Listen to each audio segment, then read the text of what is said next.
kalau bukan kepada para anbiya wal mursalin wassalihin. Tujuan kita di sini adalah orang-orang yang apa? Orang-orang yang lagi jalan menuju Allah. Kita orang-orang yang lagi menuju Allah. Ada yang jalannya cepat, ada yang jalannya lambat, ada yang sampai, ada yang tidak sampai. Maka itu ayo kita rapatkan barisan kita untuk saling nolong, saling bantu.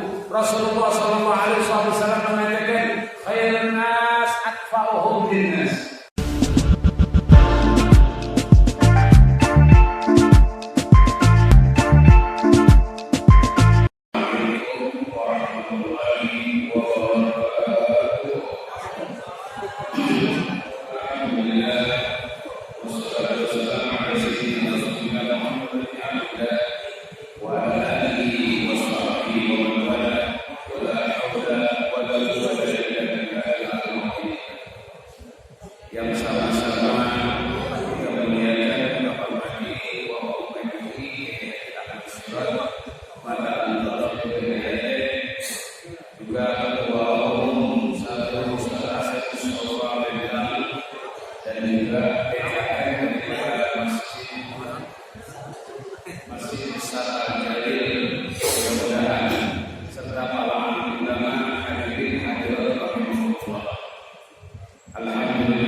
Barang siapa kata Rasulullah SAW yang memasuki waktu sore hari dalam keadaan lelah, dalam keadaan capek, setelah berusaha dengan tangannya, dengan usaha yang dilakukan diri, maka kelelahan itu akan menjadi maghfur, akan menjadi ampunan bagi dia. Dan Rasulullah SAW menyebutkan man talaba dunya halalan, barang siapa yang mencari dunia dengan jalan yang halal, wa ta'affufan 'anil mas'alah, untuk menutupi kebutuhan mereka, wa sa'yan 'ala iyalihi, dan berusaha untuk menanggung beban daripada keluarganya, wa ta'affufan 'ala iyalihi, untuk berbagi kepada tetangganya, maka orang-orang ini akan lagi Allah, akan menemui Allah dan wajahnya itu bagaikan bulan purnama. Wa kana sallallahu alaihi wasallam, adapun Nabi Muhammad sallallahu alaihi wasallam suatu saat duduk dengan sahabatnya. Fa nadharu ila syamil si jalalin wa quwwatin wa qad bakkara yas'a.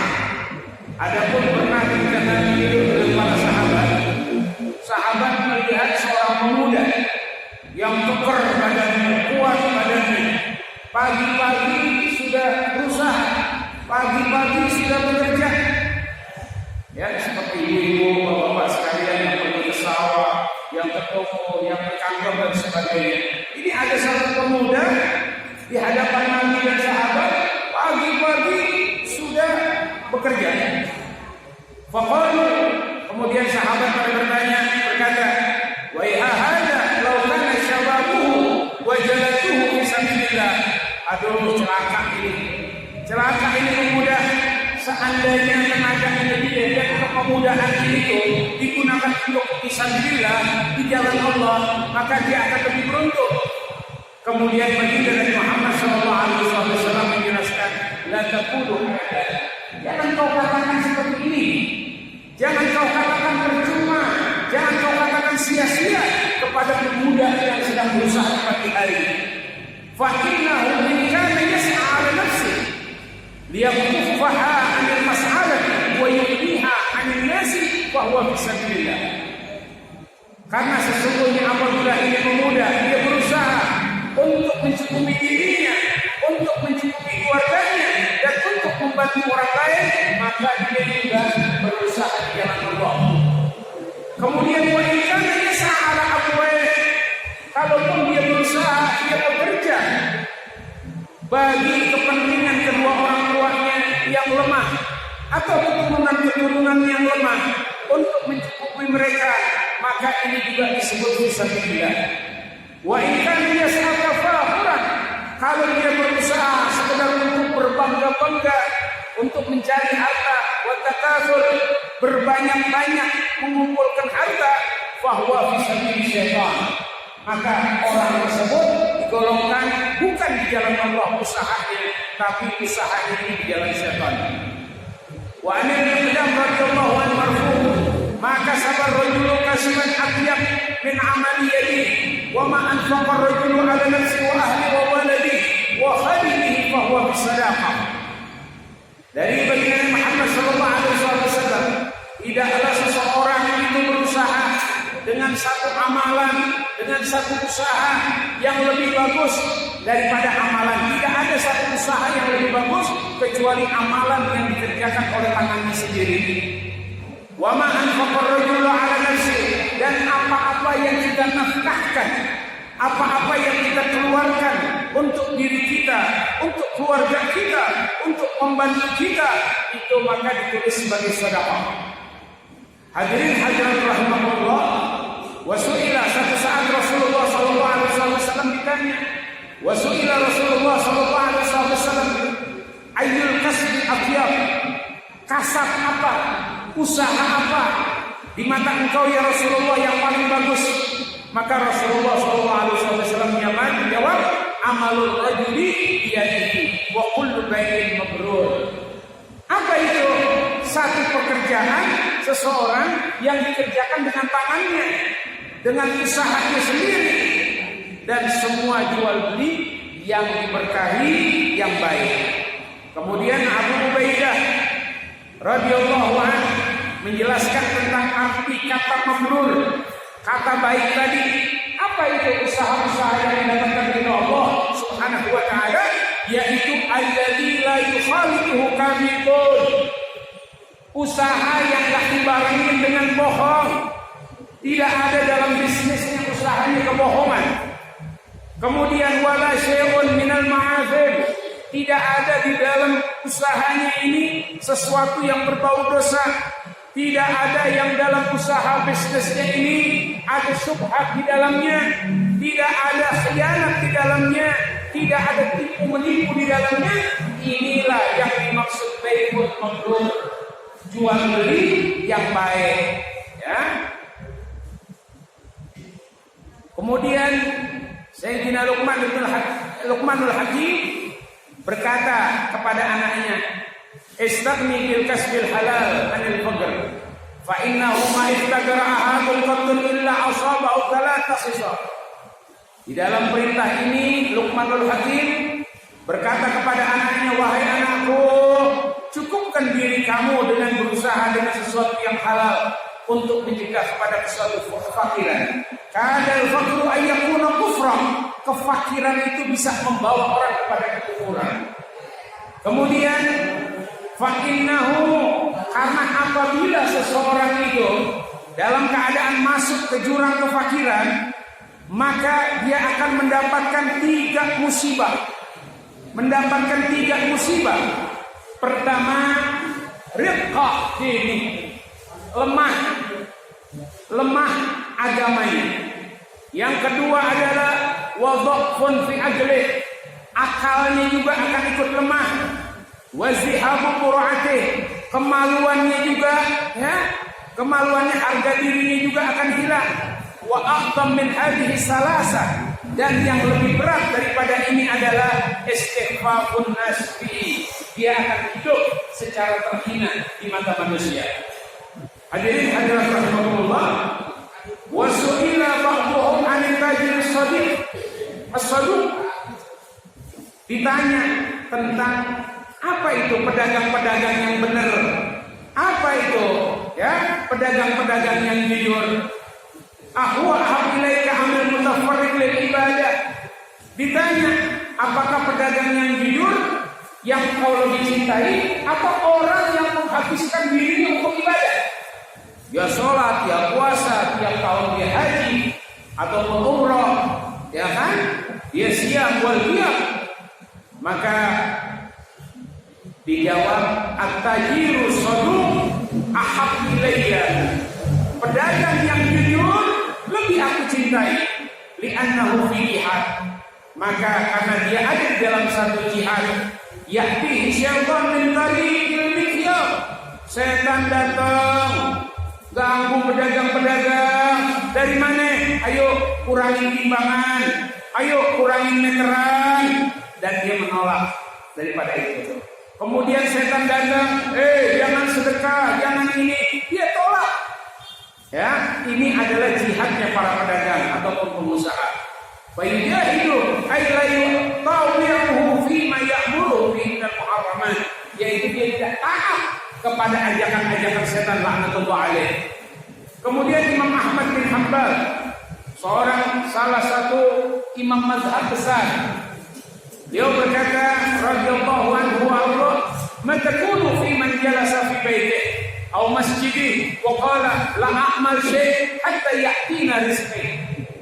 Bagaimana pendapat engkau wahai imam tentang orang yang selalu diam di rumah, kemudian atau di masjid, kemudian saya enggak mau usaha, saya akan menunggu rezeki itu datang kepada saya?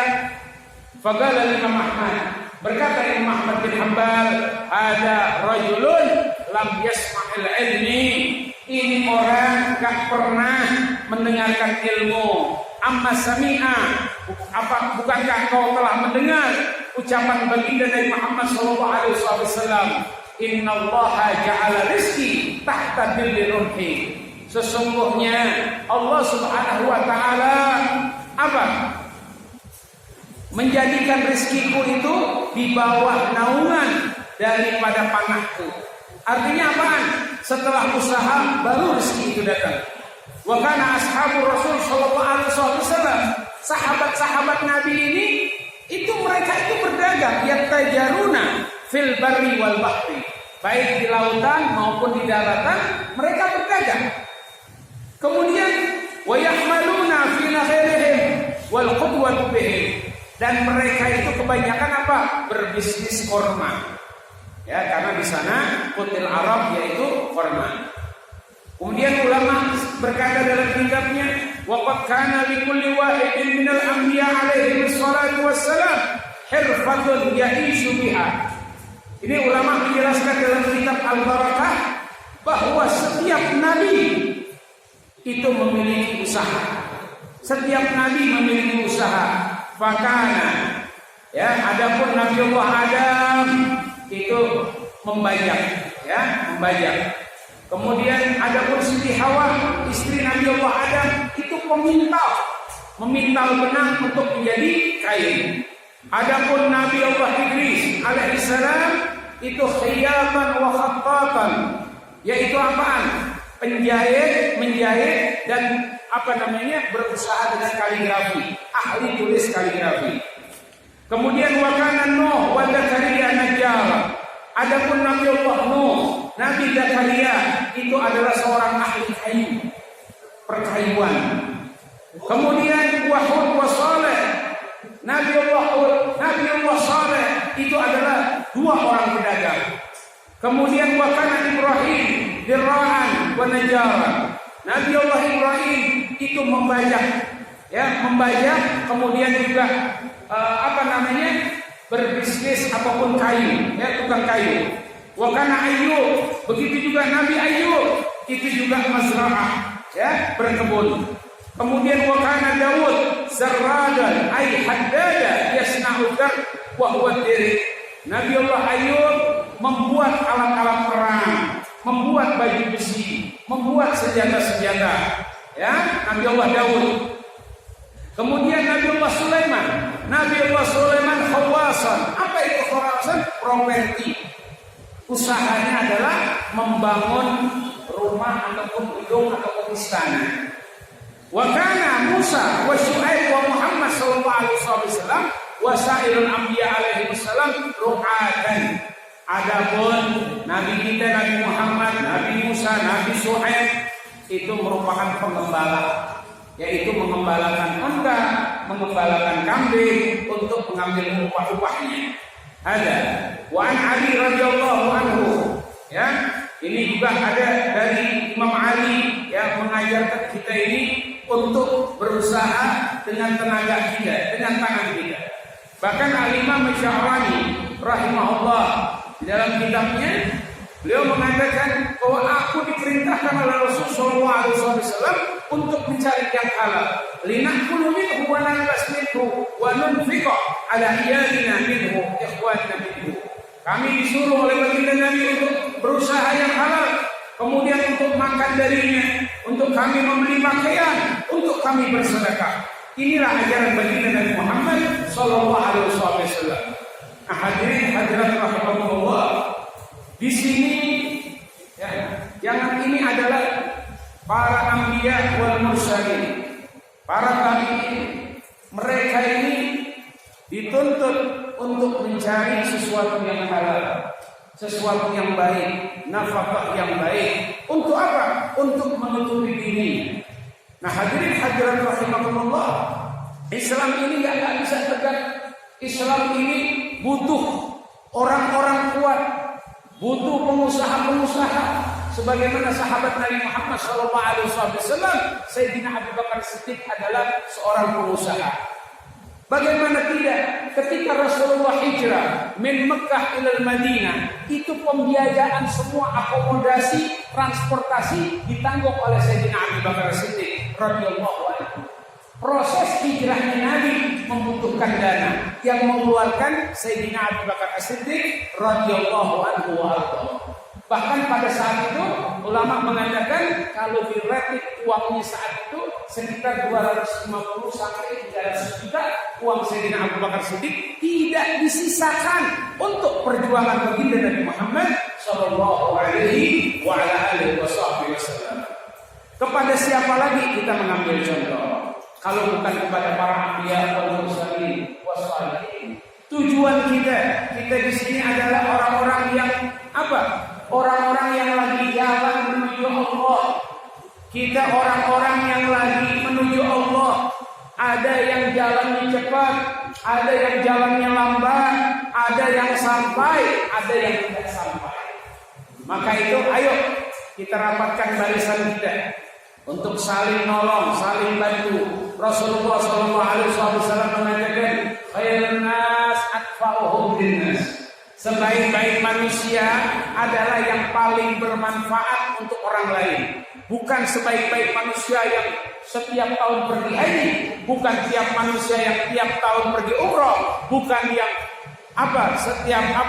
yang sholatnya masya Allah ataupun saumnya masya Allah, ibadah-ibadah lain masya Allah. Tapi Rasulullah katakan sebaik-baik manusia adalah nafkahnya ataupun anfaknya kepada orang lain. Maka manfaat manusia kita bisa dengan manfaat, dengan ilmu kita memberi manfaat kepada orang lain. Ya, kemudian apaan? Kalau Anda nggak punya ilmu, mungkin Anda punya harta yang bagus, harta yang cakep adalah yang bermanfaat buat orang banyak. Contohnya di tempat ini, di Masjid Jami ini, masya Allah. Ya, kita mendapatkan rezeki dari Allah Subhanahu wa taala. Maka masjid itu disebut adalah rumah Allah. Maka tempat yang paling mulia kita keluarkan adalah bagaimana di tempat ini. Ya, kita tanggung semua di tempat ini. Ya, kalau saya berangkat ke Pantura itu, ke Jawa, ke Pantura, ya Allah, Pak, tiap 100 meter kayak masjid. Kemudian masjidnya nggak ada yang jelek, semua berubah bagus-bagusan. Kenapa? Ditanggung oleh siapa? DJM, bukan. Ditanggung MUI, bukan. Siapa? Ditanggung oleh masyarakat sekitar. Masyarakat sekitar itu menanggung daripada kebutuhan-kebutuhan masjid. Kemudian harta kita yang bermanfaat, ya, kita keluarin di jalan Allah, ya kan? Oh, kita sudah sanggup untuk zakat, keluarkan zakat kita, karena di dalam harta kita ini ada hak orang lain. Kemudian kalau belum sampai kepada zakat, biasakan diri kita untuk sedekah, untuk keluarkan daripada kelebihan harta kita. Oh, saya tidak punya ilmu, tidak punya harta. Oh, Anda punya tenaga, keluarkan tenaga. Oh, saya tidak punya tenaga juga, keluarkan pikiran Anda. Insya Allah semua ini akan menjadi manfaat yang akan kita bawa pulang ke Allah. Nah, hadirin hadirat rahimakumullah, kita semua adalah orang-orang as-salikuna ilallah, orang-orang yang lagi jalan menuju Allah. Ayo, kuatkan jalan kita ini, tegakkan jalan kita ini menuju Allah. Lewat siapa? Allah Subhanahu wa taala katakan di dalam Al-Qur'an. Ya, apaan kata Allah Subhanahu wa taala? Ya, bahwasanya qul in kuntum tuhibbunallah fattabi'uni yuhibbukumullah wa yaghfir lakum. Ya Muhammad, katakanlah kepada siapa? Kepada kita. Kita adalah umat baginda Nabi Muhammad sallallahu alaihi wasallam. Allah perintahkan ya Muhammad, katakan kepada siapa? Kepada umatmu. In kuntum tuhibbunallah, apabila kalian ini cinta kepada Allah, cinta kepada Allah, ingin ketemu Allah, ingin mendapat ridha Allah, ingin sampai kepada Allah, maka jalannya adalah fattabi'uni. Fattabi'uni, bahkan ulama mengatakan semua jalan tertutup. Kullu babin, semua pintu tertutup kecuali pintu Habibina Muhammad, kecuali pintu Rasulullah yang tidak tertutup. Kita ini berhutang budi pada Rasulullah sallallahu alaihi wasallam. Mohon maaf, terputus semuanya. Ya, in kuntum tuhibbunallah fattabi'uni. Kalau kita disuruh untuk sampai kepada Allah enggak bakal bisa. Jadi salah itu ajaran-ajaran yang bilang, oh saya agak perlu hadis, saya Quran saja, Pak beres. Oh saya enggak cinta wali, enggak beres juga. Enggak bakal bisa sampai ke Allah Subhanahu wa taala kecuali lewat baginda Nabi Muhammad sallallahu alaihi wasallam. Kemudian bagaimana cara kita sampai kepada Habibuna Muhammad? Bittiba'i sunnati wa syari'ati, dengan mengikuti sunnah Nabi Muhammad sallallahu alaihi wasallam. Mohon maaf kalau kita sudah ikutin yang dianjurkan Nabi, sunnah-sunnah Nabi kita hidupkan, mulai dari rumah, mulai dari sholat, mulai daripada tempat ibadah, ya kan? Hidupkan secara perlahan. Ya, lewat rumah-rumah itu sunnah-sunnah Nabi. Dan kita nggak mungkin bisa menghidupkan sunnah Nabi, bahkan kita menegakkan hak-hak Allah, kecuali kita hadir di majlis-majlis itu. Jadi mustahil orang sampai kepada Allah kecuali dia ngaji kepada para alim ulama. Ngaji pun mesti dipakai, bukan kuping kanan kuping kiri. Nah kalau kita sudah mengikuti daripada fattabi'uni, ikuti sunnah Nabi, yuhibbukumullah, Allah bakal cinta. Kalau Allah sudah cinta, yaghfir lakum dzunubakum, Allah ampunin dosa kalian. Kita ini adalah orang-orang yang butuh hapunten. Saya mau tanya, ibu saya kepada suami? Saya. Suami saya kepada ibu? Saya. Anak mungkin saya kepada orang tua? Saya. Saya katakan malam ini di Masjid Jami ini, Masjid Kaum ini, mohon maaf. Suami Anda, istri Anda, datuk Anda, harta Anda tidak akan menolong Anda di akhirat. Saya katakan gak bakal menolong kita di akhirat. Satu saat Rasulullah ditanya oleh para sahabat, ya Rasul, nanti di akhirat di mahsyar saya nyari engkau di mana ya Rasul? Kata Rasulullah, cari saya di timbangan. Cari saya di timbangan. Karena semua amal baik buruk kita hari ini bakal ditimbang. Bakal ditimbang. Dan Rasulullah di situ mengawal umatnya di timbangan agar jangan sampai ada umatnya ini yang timbangan sayyi'atnya keburukannya lebih banyak. Di situ mohon maaf suami ibu nggak ada. Mohon maaf Pak Ustaz, istri Anda ada di sini. Yang ada Rasulullah, benar nggak? Benar nggak? Terus yang punya emas ada nggak? Emas ada Rasulullah. Yang hari ini punya pangkat apa? S1, S2, doktoral nggak mau, malaikat nggak butuh kesarjanaan.